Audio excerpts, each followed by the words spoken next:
নমস্কার। আমাকে প্রতিদিন লাইভে যখন আমি আসি রাতে, তখন আমাকে অনেকে প্রশ্ন করেন যে আচ্ছা, আমরা না খুব ডিপ্রেশনে আছি, ডিপ্রেশন থেকে আমরা নিজেদের বার করবো কি করে।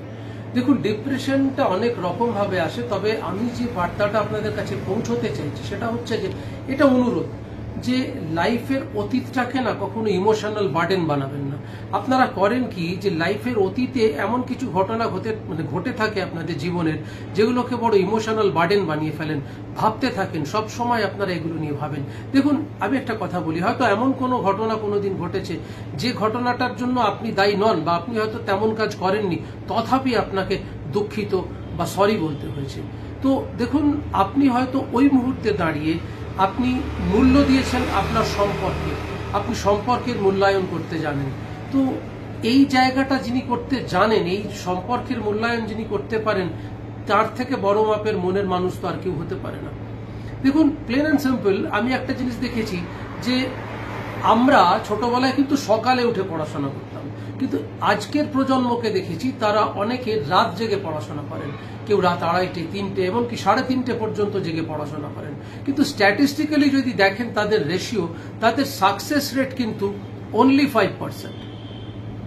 ভাইরাস যারা কিন্তু ভোরবেলাতে উঠে পড়াশোনা করেন তাদের সাকসেস রেট কিন্তু 95%।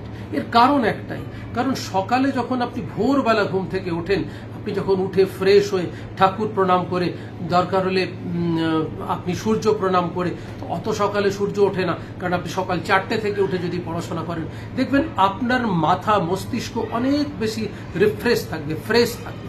আর আপনি সারাদিনের ক্লান্তি, গ্লানি, নানা রকমের ভাবনা, চিন্তা, ডিপ্রেশন সবকিছু কাটিয়ে নিয়ে রাত্রিরে যদি জেগে পড়াশোনা করতে চান, সেই সাকসেস রেট কিন্তু আপনাকে আপনার স্যাটিসফ্যাকশন দেবে না। মানে আপনি যে লেভেলটা আনতে চাইছেন আপনার জীবনে, সেটা কিন্তু পাবেন না। তো এগুলোও কিন্তু ডিপ্রেশনের এক একটা কারণ। তো ডিপ্রেশনের বহু কারণ থাকে। আমি আমার এই ছোট্ট ভিডিওর মধ্যে দিয়ে এর থেকে বেশি কিছু বলবো না। আপনারা প্রতিদিন আমাকে রাত 11:15 থেকে 11টায় লাইভে আসার চেষ্টা করবেন। আমি অনেক রকমের ভার্সেটাইল ডিসকাশন করি সেখানে। তো আমি চেষ্টা করব, আপনাদের যদি কারোর কোনো প্রশ্ন থাকে আমাকে কমেন্টের মাধ্যমে আপনারা প্রশ্ন করবেন, এবং আমি হার্ট অ্যান্ড সোল চেষ্টা করব, আমি একজন মাস্টার শেফ, আমি হার্ট অ্যান্ড সোল চেষ্টা করব যে আমি আপনাদের মতো করে প্রশ্নের উত্তর দেওয়ার। ভালো থাকবেন, সুস্থ থাকবেন। জয় হিন্দ, বন্দে মাতরম।